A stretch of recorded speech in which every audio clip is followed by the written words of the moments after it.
Hey, how's it going, guys? Jack and Matt here with the Toaster Bros, and today we're going to be talking about our personal favorite best bang for buck budget GPUs. And as we get deeper into 2023, the options are becoming plentiful. There's so many different GPUs you can get at under $300, and we're going to give you our personal recommendations from all the testing we've done with PC build guides and just GPU benchmark videos. But first, a word from today's sponsor. Today's video is brought to you by Vetted. Vetted is a free browser extension that does extensive research for you, from reviews to prices, so you can avoid bad products and save time and money through the power of AI. Let's say you're thinking about buying a new TV. Despite the 4-star reviews, Vetted will immediately check for why users liked or disliked the product and check for expert reviews and opinions on it. Vetted will also display a price history chart and make sure it's Reddit approved and recommend better alternatives based on its research. The best part about Vetted is the fact that it works right on Amazon and other sites, so there's no need for endless tabs and hours of research to make sure you're buying the right products. Vetted has almost 500,000 users already, and it's no wonder why.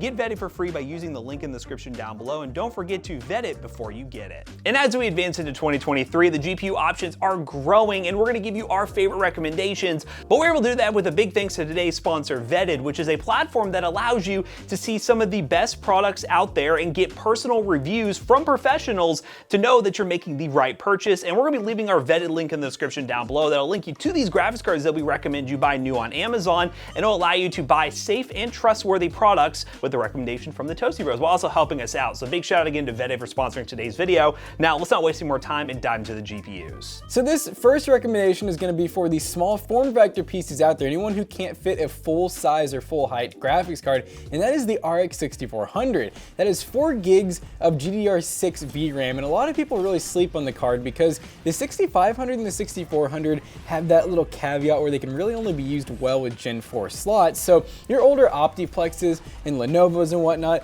will not be able to take full advantage of them since they are Gen 3 computers, but that doesn't mean you can't use them. They still do really good, and you can still play esports titles and even some AAA titles at 1080p on that card. Now, other recommendation is a GTX 1650, which you can buy new low-profile cards, but they're way more expensive than the RX 6400, but you are getting more performance and not that limitation with the Gen 4 by 4. So when you get the 6050 low profile, you have NVENC encoder, 4 gigs of VRAM as well, and you'll be able to play the latest titles at 1080p medium settings, and it's an easy slot-in upgrade for a small form factor office PC that requires a low-profile card.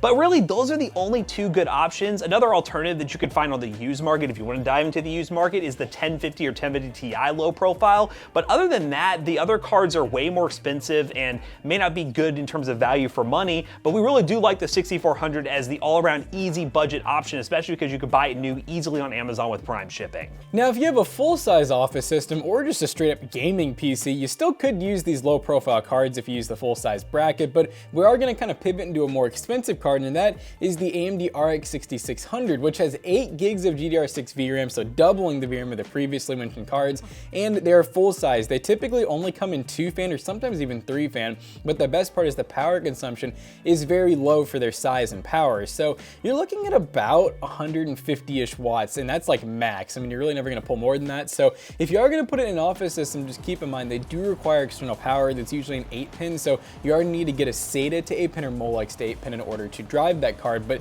1080p and 1440p on that card are pretty freaking easy.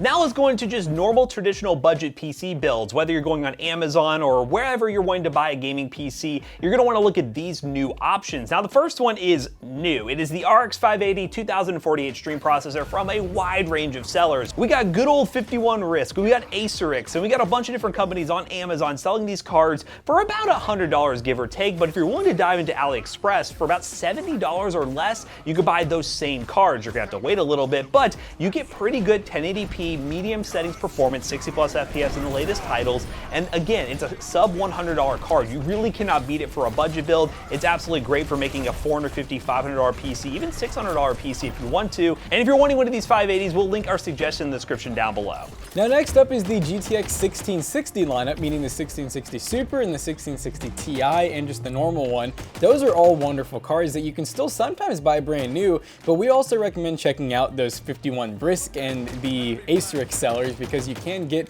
those AliExpress rebranded cards. Those ones actually aren't dumbed down for the most part too. They don't lack any of the stream process or anything.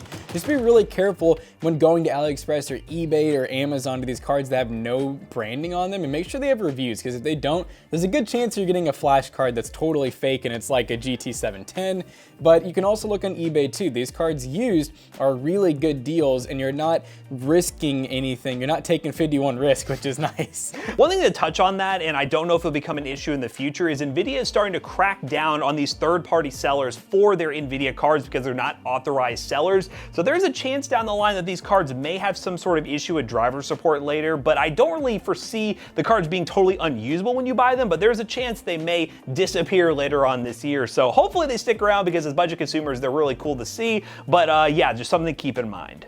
Now, another really good card that we've tested a lot recently is the Arc A750 and 5700 XT. That's once again another one that you can get from one of these third-party sellers that's kind of a fake card, and I don't really know if AMD is going to crack down on that. We haven't really heard anything, but I also recommend checking eBay, because those were like way sub $200 for a little bit, which is a really good deal. They're basically like a 2070 in terms of RTX, or in terms of newer cards, they're probably like a 6600 XT, which is not bad at all. But obviously, we do recommend doing your research. Make sure you don't buy a fake card or a mining card, because those cards are really big on mining. Yes, very big. Now this one is one I wasn't expecting to add at the beginning of this year, but the Intel Arc A750 has become one of the best value cards under $300 right now. 16 gigs of VRAM, which is absolutely insane, and it does compete very well with a 3060/3060 Ti with the latest updates that Intel has been pushing to the drivers. I know it's a new card and there's been a lot of worries about the driver optimization, but Intel's been doing a very good job at keeping these things updated and getting them better and better with older titles and newer titles. And it's a graphics card that we've been using a lot recently. We've even dunked it in mineral oil. It's actually a pretty cool video if you want to see that. But A750 has gotten a lot better in terms of performance. There are still a few bugs here and there, but if you want to get a card that's priced well below its actual performance value, the A750 is really, really hard to beat right now. So normally we do like an honorable mention or two here, but I'm just gonna kind of give you guys my general idea and thoughts on 2023. We're kind of midway through, and I think all graphics cards are very affordable and obtainable. Now, obviously these two are still a little weird at the time of recording this video, but with the new 4060s and any other new NVIDIA and AMD cards coming out, I do think that the other cards are gonna keep dropping. Manufacturers are definitely picking up. So when it comes to the best bang for buck, if you're not streaming, definitely check out that cards like this, like the 6900, the 67, 66, all those cards are absolutely amazing for the price. And if you're into streaming and you want to use like the NVIC encoder, check out the 4070 Ti, because that performs like a 3090 Ti with way less power consumption and will have longer support, and we really recommend it. Just a lot of people I know are kind of scared of it because it's like, oh, it's almost the same price, blah, blah, blah. Just buy it. Yeah, just buy it. Just buy it. And later on this month, there will be a video where we're going to be talking about the best CPU and GPU combinations for your PC builds, and that one definitely made the list, so stay subscribed for that one. But yeah, let us know what you think of these budget GPU suggestions in the comment section down below. And if you're going to buy some of these graphics cards you mentioned in today's video, definitely check that vetted link down below to get some very highly rated graphics cards that we do recommend you buy. So as always, we hope you guys enjoyed today's video. If you did, check out our other two YouTube channels and also our twitch.tv/toastybros. Do not forget to like, comment, and subscribe. And we'll see you guys in the next one. Bye-bye. Now, if you don't want to have to worry about picking out your graphics card and everything, we recommend checking out PCBros.tech, because we can definitely help get you the best pairing, because that's just what we do here. PCBros.tech, gaming PCs, gaming laptops, and so much more, especially merch. Look, he's wearing the merch right there. If you use code ToastyBros2 on checkout, you'll save 2% on your next purchase. See you guys later. Goodbye.